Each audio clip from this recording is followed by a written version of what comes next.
What's up, everybody, and welcome to ITG Daily. Scott, I almost forgot what show it was we were doing today. That's how Friday's gonna go, everybody. Welcome to the show. This is where we bring you the hottest in gaming news each and every day, Monday to Friday at 11 a.m. You think I haven't done this before? Like, it's TGIF, I guess, right? Oh man, yeah. Everybody can join us live, as I was saying, Monday to Friday at 11 a.m. Eastern over on twitch.tv/the official ITG, as well as YouTube.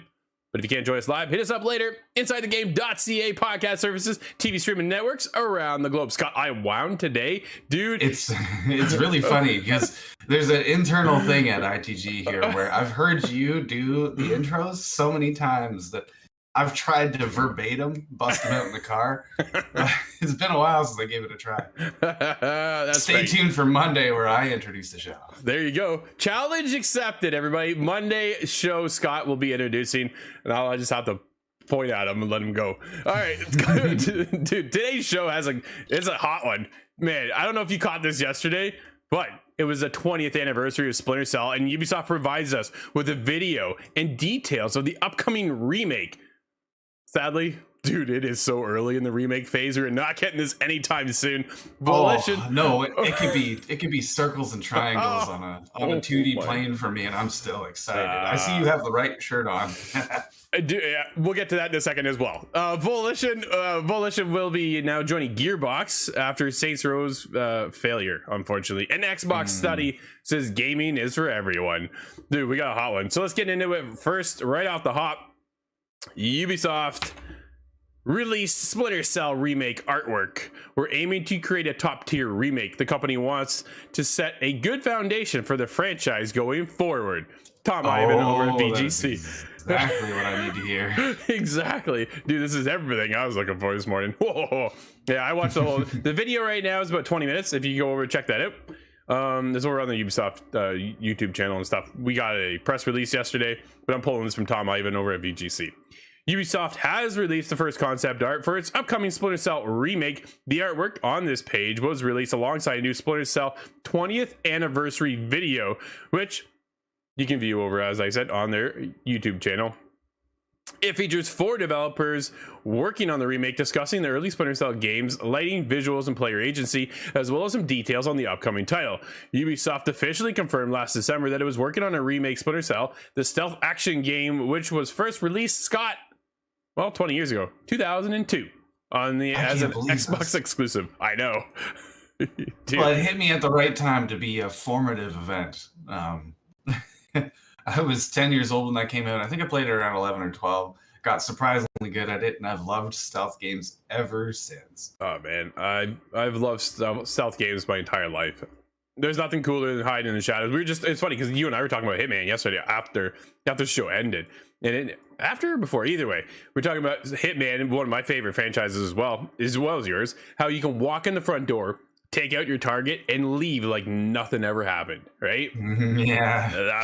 Especially make it look like accidents. Yeah. I've never taken Splinter Cell to that extreme, but given a new remake, sure. Well, let's do it. Let's get ready for this. The game is being rebuilt with the Snowdrop engine, which also powers the Division, and is being built to use the Avatar Frontiers of Pandora game from Ubisoft, as well as their upcoming Star Wars game, which we don't know a title for as of yet, to deliver new generation visuals and gameplay in the dynamic lighting and shadows the series is known for. The remake will also include a rewritten story, Scott, designed to appeal to a new generation of players. I don't know. Okay, that makes me a little bit nervous. Only because I really like the story that's going on currently, though. So yeah, this isn't necessarily a negative thing. I'm just a little bit worried. Well, it's one thing to remake the game, but now they're rewriting the story as well. So why don't you just make a new game? Maybe Sam never smoked, and now his voice is a lot cleaner. He's not Michael Ironside anymore. It's an anime.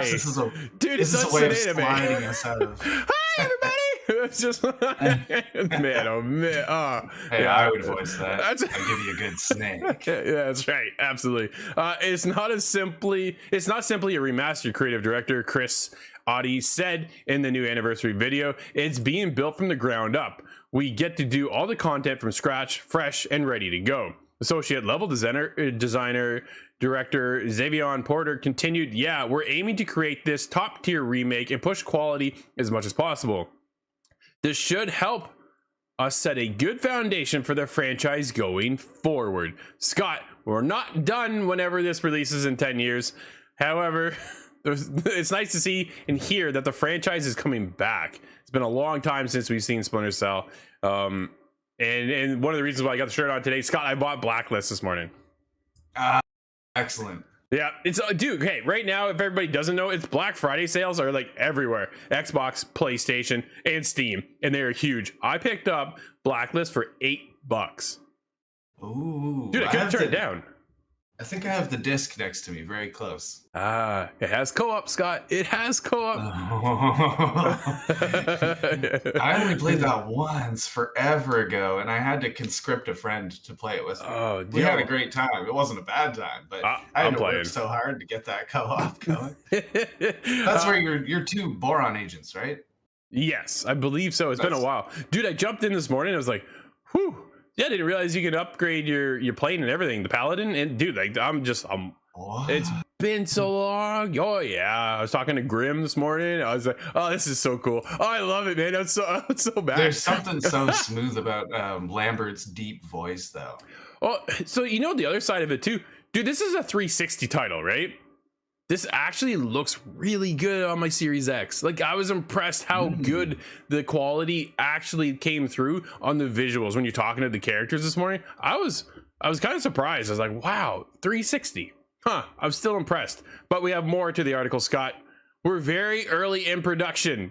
We're still prototyping. Scott, they're not even making the game yet, man. They're just tossing around ideas. They're still so early in development that they're not ready to kind of continue on to actually start making the game. We don't want to rush anything.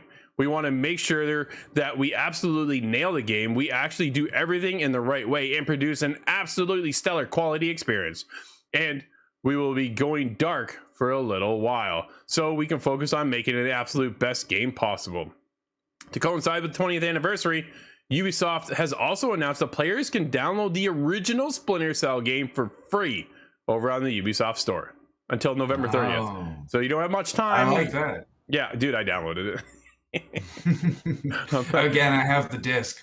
Yeah, so it was funny because I wanted all of my Xboxes downloaded, and I start over. Man, do we really do that, Scott? Do we really want to do that? We gotta be able to write it off and do something for the show for it, right? There's gotta be something we can do. All right, I'll race you through it. Yeah. Yeah. So that's the biggest thing right now, dude. They're in early prototype stages. Oh man, like I get they announced it, but dude, I didn't realize they announced it as they actually announced it to the team. Yeah.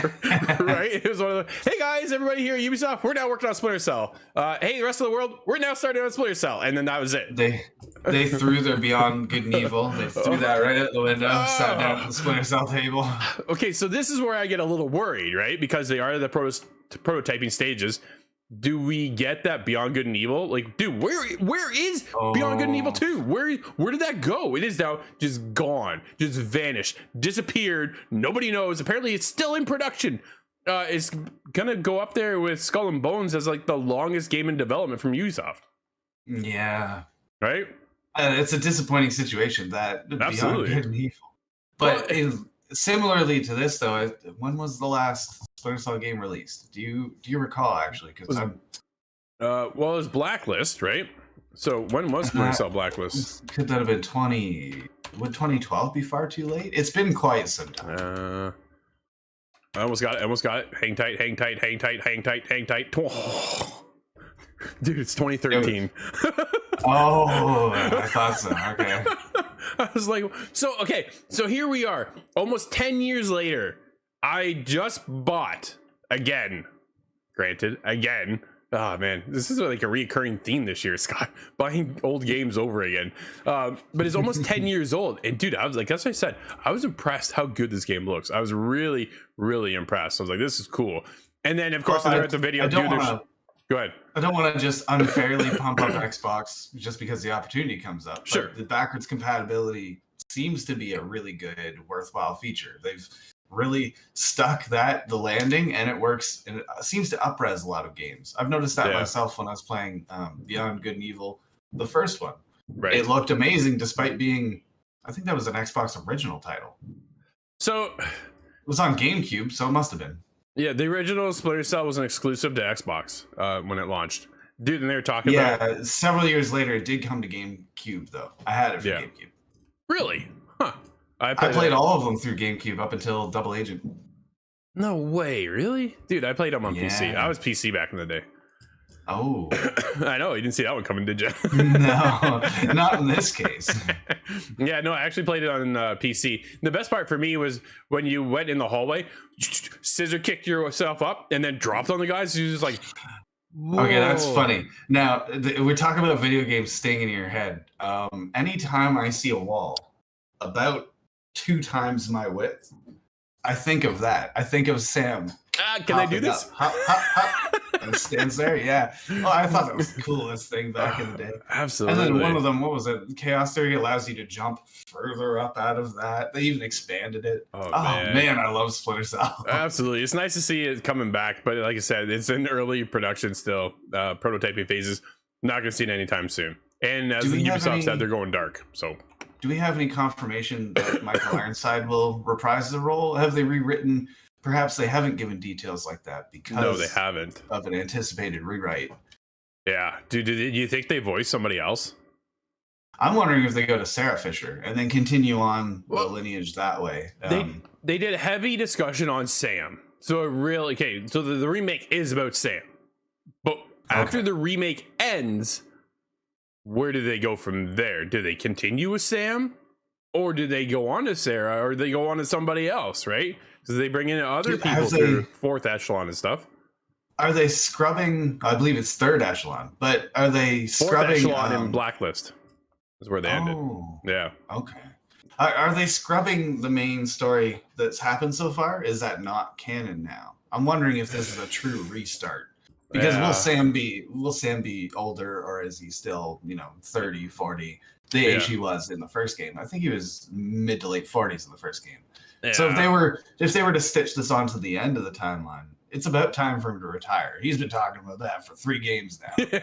Yeah, absolutely. Actually, I believe he did in Conviction. Didn't he retire? I probably did. Dude, we could keep going. This whole show could be all about Splinter Cell, but we better move on to the next topic. Volition to become part of Gearbox after Saints Row failed to meet expectations. Wesley LeBlanc over at Game Informer. Saints Row, a reboot for the series, was released back in August, and while some players were happy with the end result, others were not. And now, due to Saints Row failing to meet expectations of Embracer Group, developer Volition will become part of Gearbox Entertainment. The news comes way of Video Games Chronicle, which reports the Embracer Group CEO Lars discussed this transition in a statement released aliside the company's second quarter earnings results. The reception of Saints Row did not meet the full expectations and left the fan base partially polarized. Wings Fours said in the statement, the game development studio Volition has been working hard to improve the player experience. Financially, Saints Row has performed in line with management expectations in the quarter. That's good to hear, though, Scott. Going forward, Volition will transition to become part of Gearbox, which has all the tools, including the experienced management team in the US, to create future success for Volition. Scott, is this the end of Saints Row? Well, I thought Saints Row had been put to bed a long time ago, so to see it come back in any capacity was interesting. But it does have that fan draw. I don't want to say it's a niche or a cult classic, but it really does have a big fan base. It does. And that's why this was so disappointing. I haven't played Beyond Saints Row 2 myself. No. I was curious to check this out, but based on initial critical response, I don't think I'm that excited. It's really unfortunate. I'm wondering, did this really shutter Volition?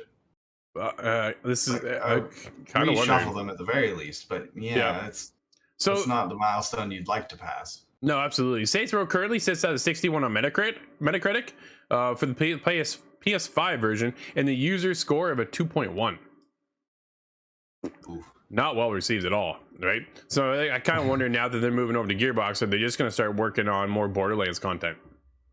Yeah. Right, at least people aren't losing their Certainly jobs. possible. That's exciting. That's good news, right? So let's just move the studio over and put them part of a bigger project perhaps, and hopefully have success over there and allow people to keep their jobs and at least move forward. But again, I think this is the end of Saints Row. We might not see anything ever again, and if we do, it's going to be years and years out. That's kind of where I'm at, right? So, well, when they can dial it up and be even more crazy, up the ante a little bit further. But for today's consumer base, it's not going to work. No, I think that time period's kind of come and gone, right? Everybody likes a little crazy. Like we've seen even GTA Online bring in flying cars. So yeah, like, anything's possible. But at the same time, overall, it's somewhat more grounded over in the world of GTA, and it's really kind of taken that whole genre to themselves, and they've owned it for so long. To have somebody else come in and try to steal that away, I don't think Saints Row had the staying power to be able to do that. It really tried. I remember, I have to bring it up because I worked at Blockbuster, and anytime I can brag about that, I will. I was 16 working at Blockbuster, and Saints Row, I believe it was the first one, the commercial would play constantly because you're listening to the same 30 minutes repeating every day, all day. Would you like to go bowling or spray sewage on citizens across the city? Like all it was upping the ante. Look at Grand Theft Auto. Well, we're different. But Grand Theft Auto, like you said, has kind of absorbed a lot of that same mentality. Yes, yeah, right. They have, but they've been able to stand out and make their own and kind of carve the path for everybody. But nobody's been able to kind of follow behind in the wake. So yeah. Right. Driver was defeated by. Oh, dude, Driver was so good. Man, I played Driver 3 way back, probably about the same time. It would have been 14, 15, somewhere around there. Driver 1 and 2. It was just, I remember playing with my brother-in-law back in the day. And the way it drifted around. Oh man, the car drift mechanic back in the day. But then you so good. You hit a sparse bush and stopped dead. I remember that. Poof. All right, let's get into it. Xbox study says gaming is for everyone. Rated E for everyone. Yeah, kind of. Yeah, watch out for Callisto Protocol. I'll do it on December 2nd. Yeah, that one, perhaps not. A new global survey conducted by YouGov and commissioned by Xbox suggests that families are using video games to better connect during the holidays across the globe and across generations, with 38% of the respondents who said that they play video games during the holidays admitting that video games are one of their top 5 family holiday activities.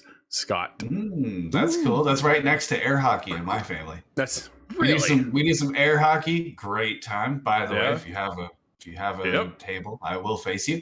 And then we move on to some 007.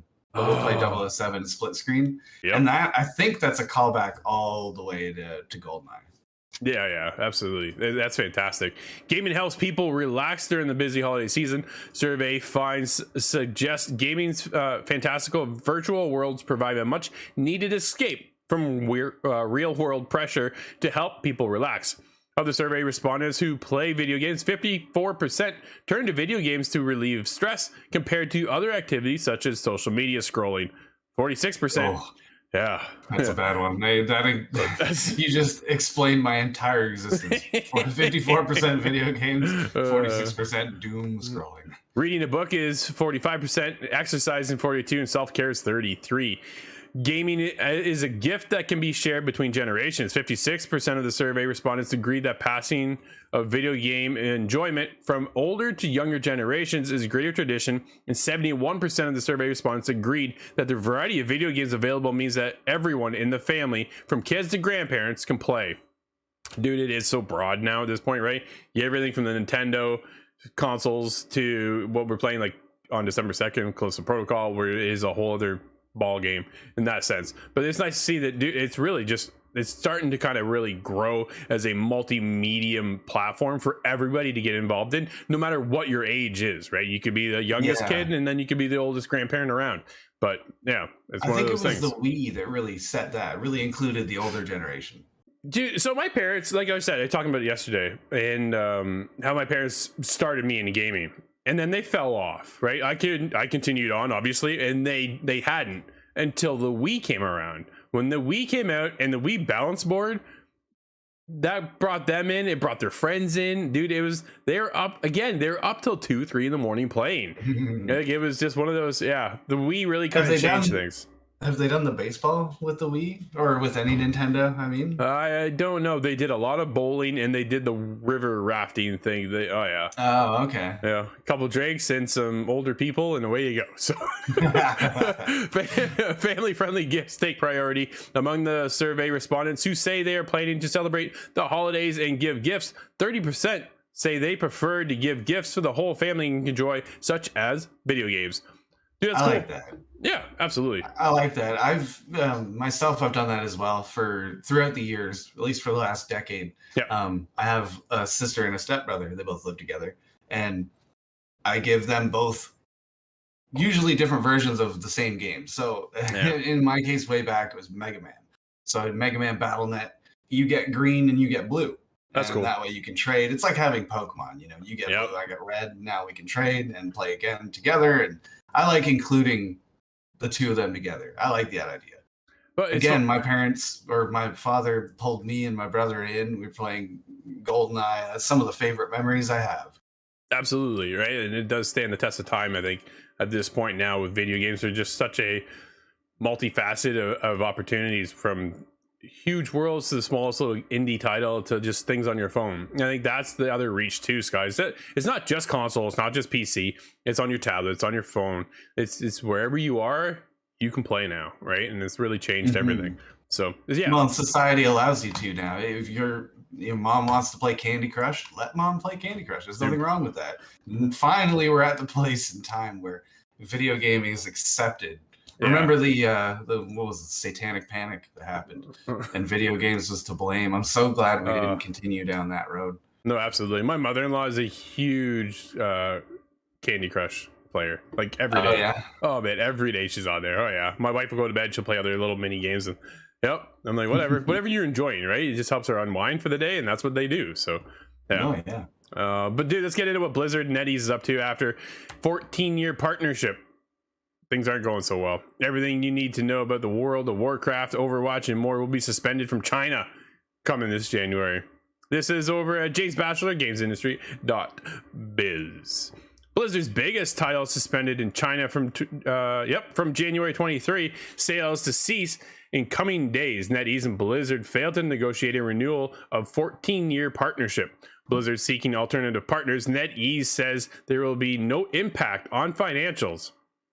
Blizzard's biggest games will become unavailable in China after a long-running partnership with NetEase ending in January. Since 2008, China-based NetEase has handled purchasing duties like World of Warcraft, Hearthstone, and Overwatch, often extending and renewing these deals over the years. However, two parties failed to agree to terms for a renewal, and the partnership will end on January 23rd, at which point the following titles, Scott, will be suspended in China. You ready?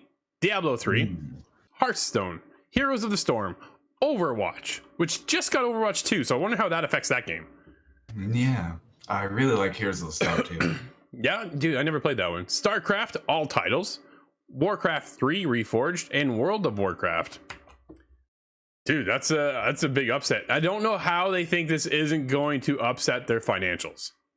Yeah, it literally ceasing sales. That sounds like the 100% of what a business makes money from. Yeah, right? Like that does I'm kind of hurt. Curious, actually, because there's a lot of things I've heard that I'm not necessarily sure I want to talk about it specifically, but World of Warcraft and its uses in China, very well adopted, very largely used. Right. I wonder if they're going to cut server ties, or is it simply just not being sold anymore? I don't know. That's a good question, buddy. Good old question. Dude, guess what? Just like that, we're almost out of time. But I want to get to one last thing just before we go, because I want to get to do this to you. Dead Island 2 delayed until April 23rd. Sorry, dude. I saw that. I was trying to ignore it. Yeah. We do have a couple releases today, Scott. We have a lot of them. What do we have? We have PID on the Switch. Pokemon Scarlet and Violet, also on the Switch. Resident Evil 3 makes its way to the Switch. That one I have questions for. The Dark Pictures Anthology, The Devil in Me, is on PlayStation 4, 5, Xbox One, XS, and PC. And Marvel's Spider-Man Miles Morales launches on PC today. And there we go, everybody. That's going to wrap up today's show. This has been ITG Daily. And until next week, I'm Drew. That's Scott. And we'll see you inside the game.